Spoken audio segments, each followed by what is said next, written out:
Olá, boa noite. Hoje é 6/3/2025, 6 de março de 2025. Deus abençoe você, sua família, seus planos, seus projetos, seus objetivos.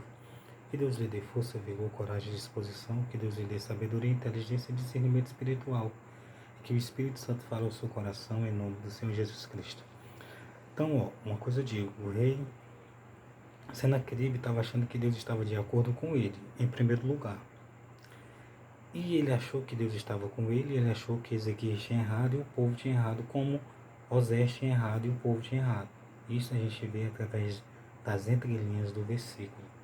Só que aí o rei Senaqueribe passou a blasfemar de Deus, vendo a multidão dos seus soldados e vendo que Ezequias e os servos de Ezequias foram e ele achava que estava dominando tudo.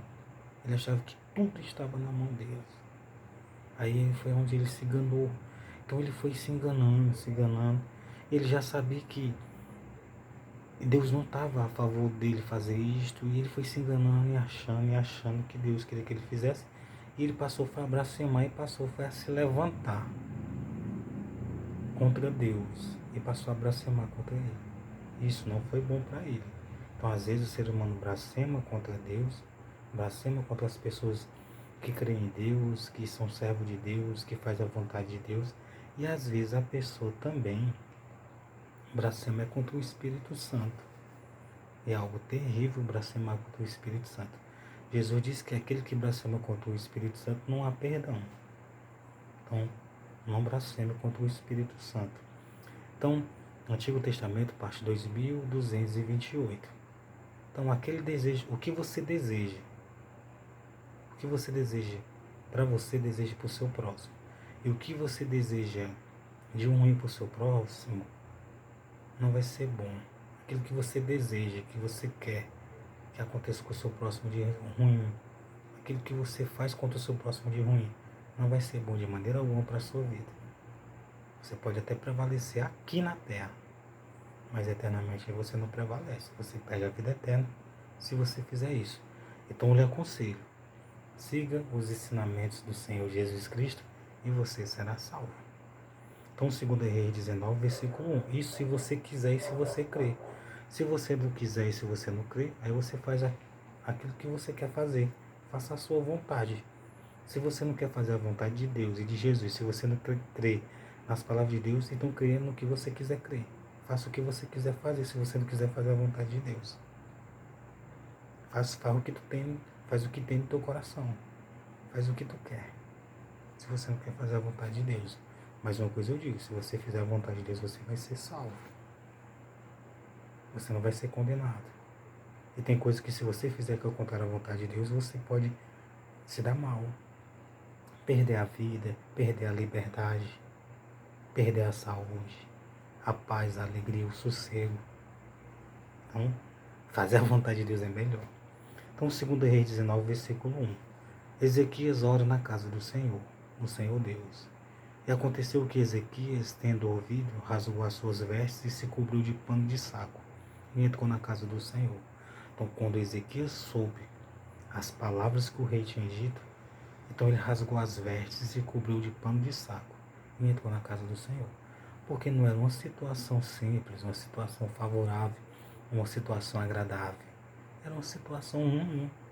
Era um levante muito grande do rei da Síria naquele tempo. Não estou falando do povo da Síria agora, não de atuais. Naquele tempo ele estava fazendo isso. Então foi algo desesperador, algo que causava desespero, desânimo, terror, pavor. Uma multidão de soldados, milhões de soldados vindo contra Israel com uma quantidade de soldados menor. Era algo terrível. Então enviou a Eliaquim, o mordomo, e a Sebina, o escrivão, e aos anciões dos sacerdotes, coberto de pano de saco, ao profeta Isaías, filho de Amós. Então Isaías mandou eles ir ao profeta Isaías saber o que Deus iria fazer, o que iria acontecer. os quais disseram, assim diz Ezequias, este dia é dia de angústia, e de vitupério, e de blasfêmias, porque os filhos chegarão ao parto, e não há força para os ter. Então, em outras palavras, estava dizendo, ó, o rei Senaqueribe veio contra mim, o rei da Assíria, com uma multidão de soldados, e nós não temos força, nós não temos como vencer, como lutar, como guerrear. E agora, o que nós vamos fazer? O que acontecerá?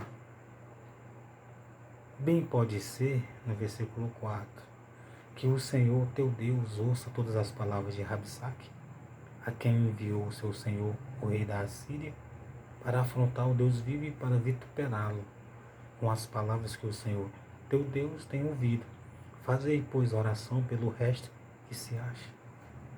Então Ezequias ficou desse jeito. Ei, faz oração por o resto do povo que ficou, por nós. Faz oração a Deus. E os servos do rei Ezequias vieram a Isaías. Então ele mandou esse recado para Isaías e eles foram. Então Mateus 7, versículo 21. Nem todo o que me diz Senhor, Senhor entrará no reino do céu, mas aquele que faz a vontade do meu Pai que está no céu. Então se a pessoa não aceitar Jesus, não se batizar, não seguir os ensinamentos, os mandamentos de Jesus, não fizer a vontade de Deus, a pessoa não vai entrar no céu, nem vai habitar e nem vai morar lá. Mas por que Deus estabeleceu isso? Porque Deus sabe que todo mundo pode fazer a vontade dele.